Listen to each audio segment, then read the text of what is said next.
इस साल के अंत तक बिहार में विधानसभा के चुनाव होंगे, जिसकी तैयारी चुनाव आयोग अभी से शुरू कर चुका है।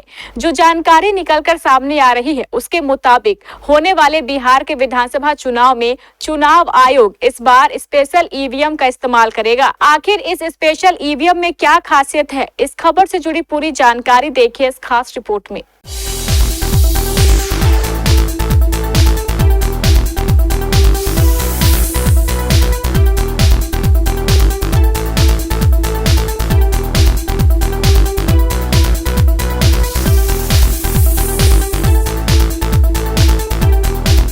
कुछ ही महीने के बाद बिहार में विधानसभा चुनाव होने वाले हैं और चुनाव को लेकर तैयारियां जोरों शोर से शुरू कर दी गई है। इस बार के बिहार विधानसभा चुनाव में बहुत कुछ खास रहने वाला है, लेकिन सबसे खास होगा इस बार नए ईवीएम से वोट डाले जाएंगे। इसके लिए जल्द ही बिहार के कई जिलों को ईवीएम मशीनें भी मिलने वाली हैं। अब बिहार में चुनाव कराने को लेकर कर्मियों का सत्यापन किया जा रहा है और जिला निर्वाचन कार्यालय की ओर से सभी विभागों को कर्मियों की सूची भेजी गई है। निर्वाचन कार्यालय को उन सभी का सत्यापन करने के बाद रिपोर्ट देने को कहा गया है।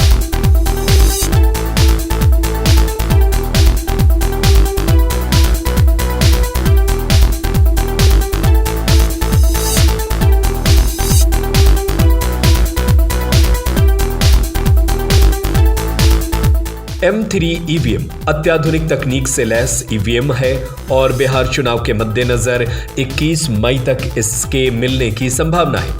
इसके बाद 25 मई से फर्स्ट लेवल चेकिंग शुरू हो जाएगी। करीब एक माह तक 25 इंजीनियर्स मिलकर इन ईवीएम का कार्य को करेंगे।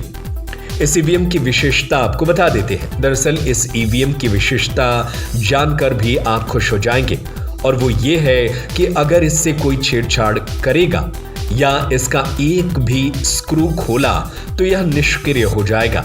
अब आगामी विधानसभा चुनाव में इसी ईवीएम का इस्तेमाल किया जाएगा।